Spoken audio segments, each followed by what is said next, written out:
আচ্ছা, আপনারা কখনো আরামবাগে মানে গোঘাটে মান্দারনে গেছেন? পিকনিক স্পট, দারুণ জায়গা। সেখানেই তো বড়দিনের সকাল থেকে ভিড় জমাতে শুরু করেছেন সাধারণ মানুষ। দেখা যাক সেখানের কি ছবিটা। ঠিক আমাদের প্রতিনিধি শুভদীপ রয়েছেন সঙ্গে। Subhadip, merry Christmas. মান্দারন এই যে জায়গা, যেটা পিকনিক স্পট, হ্যাপেনিং স্পট, সেখানে ছবিটা কি দেখতে পাচ্ছে সকাল থেকে? একেবারেই দেখো, বড়দিনের শীতের আমেজে কিছুটা ভাটা পড়লেও কিন্তু পিকনিকের আনন্দে একটুকু ভাটা পড়েনি। তা গড়মান্দ্রান গোঘাটের ঐতিহাসিক পর্যটন কেন্দ্র গড়মান্দ্রানের ছবিটা দেখলেই বোঝা যাবে। সকাল 6টা থেকে কিন্তু এখানে মানুষ আসতে শুরু করেছেন এবং দলে দলে মানুষ পিকনিকের জন্য ভিড় জমাচ্ছেন। সকালের টিফিন সেরেই কিন্তু এখন দুপুরের যে খাওয়া দাওয়া, মটন, চিকেন, নানা আয়োজন, দুপুরের খাওয়া দাওয়ার সেই প্রস্তুতি এখন চলছে। সম্পূর্ণ গোটা পর্যটন কেন্দ্রটা তোমাকে দেখালে দেখতে হবে চারিদিকে শুধু পিকনিকের ঢল। যেখানেই তাকানো যাচ্ছে সেখানে কিন্তু মানুষ চড়ুই ভাতিতে বসেছেন এবং সকাল থেকে এই একই ছবি দেখা যাচ্ছে গোঘাটের ঐতিহাসিক গড়মান্দ্রনে। কারণ গড়মান্দ্রনের একটা ঐতিহাসিক গুরুত্বও রয়েছে, সেই টানেও কিন্তু এখানকে হুগলি জেলার পাশাপাশি বহু মানুষ এখানে পিকনিক করতে আসছেন এবং বেলা যত বাড়ছে এই ভিড় কিন্তু ততটাই বাড়ছে। রুমেলা,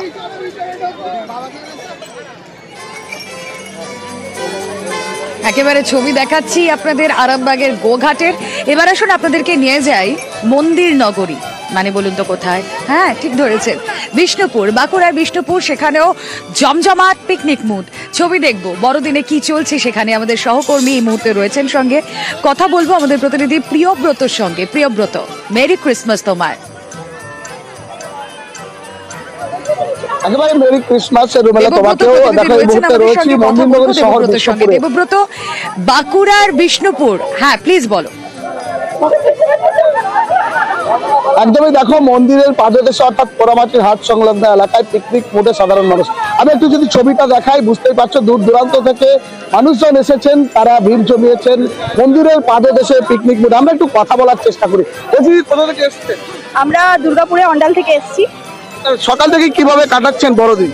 আমরা তো কিছুক্ষণ মধ্যেই এলাম, তারপর আমাদের ফ্যামিলির মধ্যে সবাই মিলে কাটাচ্ছি, ভীষণ আনন্দ করছি। আনন্দ করার আশাতেও রয়েছি এখানে বিষ্ণুপুরে এসে।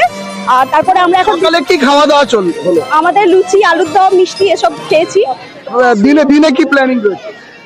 দিনে এরপর বিষ্ণুপুরে এখানের পারিপার্শ্বিক সবকিছু দর্শন করে তারপর আমরা আবার লাঞ্চে ফিরবো, তারপরে আবার এখানে দর্শন করার জন্য। একেবারে বুঝতেই পারছো দূর দূরান্ত থেকে হাজার যে পর্যটকরা তারা ভিড় জমিয়েছে। আমি আরো কয়েকজনের সঙ্গে একটু কথা বলার চেষ্টা করি। তুমি দেখতেই পাচ্ছ সেই মন্দিরের পাদদেশে মন্দির নগরী শহর বিষ্ণুপুরে, সেখানেও ভিড় জমিয়েছেন মানুষ। দিদি, কোথা থেকে এসেছেন? আমি তারকেশ্বর থেকে এসেছি।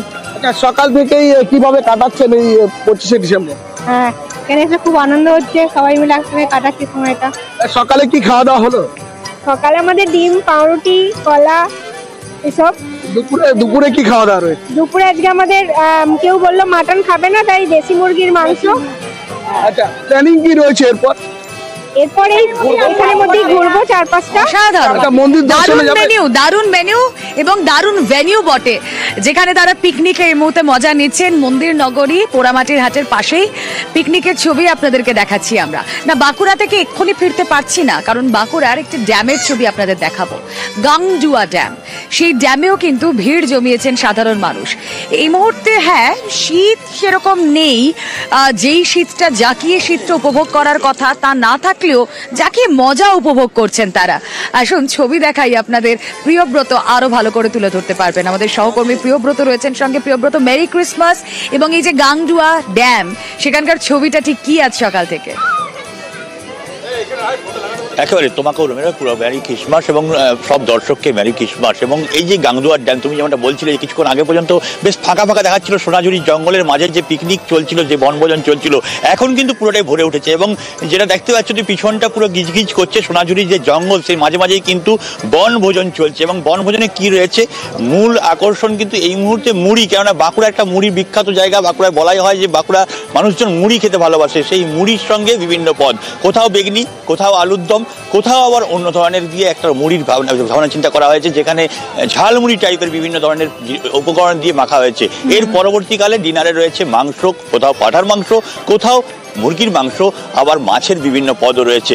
পাশেই রয়েছে গাংদুয়ার ড্যাম, এক পাশে গাংদুয়ার ড্যাম, সেখানে নীল জলরাশি এবং অতল জলরাশি রয়েছে, সেখানেও মানুষজন উপভোগ করছেন।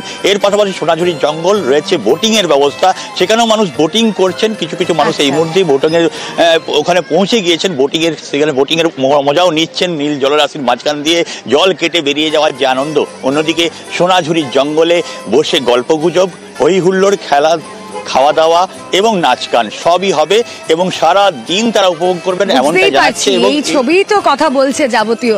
অনেক অনেক ধন্যবাদ প্রিয়ব্রত।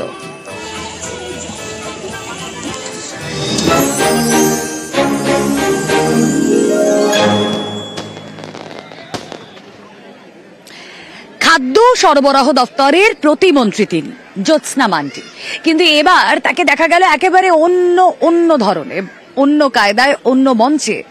সেই ছবি আপনাদেরকে দেখাচ্ছি। র্যাম্পে হাঁটলেন জ্যোৎস্না মান্টি।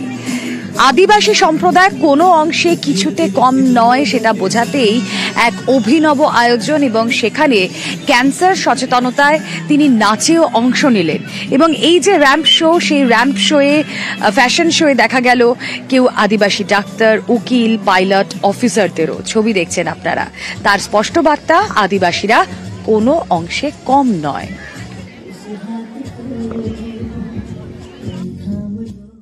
এবারে নতুনত্ব, কিন্তু এর আগেও আমরা মুকুটমণিপুরে আমাদের এই আদিবাসী ফ্যাশন শো করেছি, কিন্তু বিষ্ণুপুরে এবারে আদিবাসী ফ্যাশন শো এক অভিনব জিনিস আমরা নিয়ে এসেছি। অবশ্যই খুশি মনে হচ্ছে, কারণ সবসময় আমরা রাজনীতির রাস্তায় হেঁটেছি, র্যাম্প ওয়াক একদমই হয় না, কিন্তু রাজনীতির রাস্তায় হাঁটা, র্যাম্প ওয়াকে হাঁটার মধ্যে তো তফাৎ আছে, তো খুব ভালো লাগছে।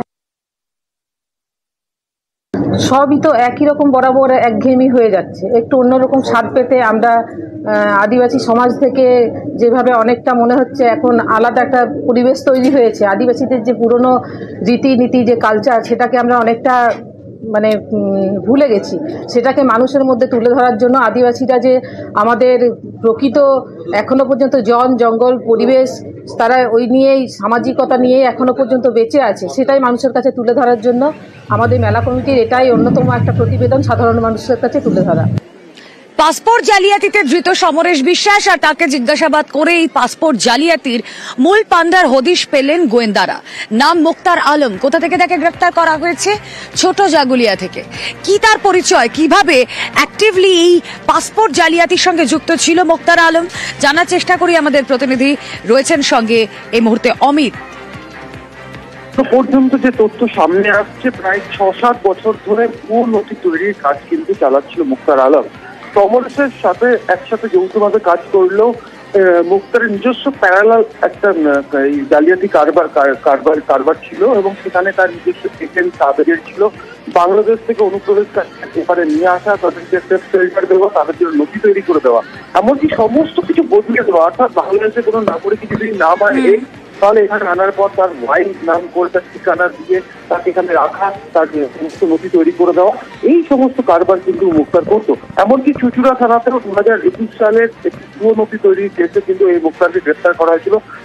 সমরেশও কিন্তু এই চুচুড়া থেকে গ্রেফতার হয়েছে। স্বাভাবিকভাবেই এদের যে চক্র, এই চক্রের যারা এখন পর্যন্ত যুক্ত রয়েছে, এবং সমরেশ একটি মাথা, তাকে সপ্তাহখানেক আগে গ্রেফতার করা হয়েছিল। তাকে জেরা করে বা রিপোর্ট বা অন্যান্য তাদেরকে গ্রেফতার করা হয়েছিল, তাদের জেরা করে মুক্তারের নোটিশ পাওয়া যায়। মুক্তার ছাড়াও আরো বেশ কয়েকজন এই চক্রের সঙ্গে রয়েছে, যারা বড় মাথা বলে মনে করছে তদন্তকারীরা।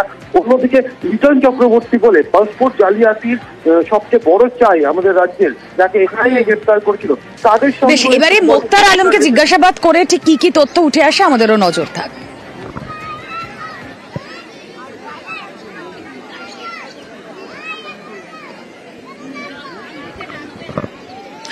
এবার আসুন নজর রাখা যাক চুচুড়ার দিকে। আমরা মাস কয়েক আগেও দেখিয়েছিলাম যে সেই চুচুড়া একেবারে আধারে ডুবে রয়েছে, কারণ পুরকর্মীরা তারা কাজ করছেন না। আমরা গত সপ্তাহে আপনাদেরকে দেখাই যে চুচুড়ায় পুরকর্মীরা কাজে ফিরবেন বলে জানিয়েছেন, তার কারণ তারা আশ্বাস পেয়েছেন তাদের যে বকেয়া তা মিটিয়ে দেওয়া হবে। কিন্তু আবারও চুচুড়ার পুরসভার কর্মীরা তারা কাজ বন্ধ রাখার কথা বলছেন। কেন বলছেন? তার কারণ যে বকেয়া গতকালের মধ্যে পেয়ে যাওয়ার কথা ছিল তা তারা পাননি। আসুন বিস্তারিত জানার চেষ্টা করি, আমাদের প্রতিনিধি সোমনাথ রয়েছেন সঙ্গে। সোমনাথ, এখন সমস্যাটা কি হলো?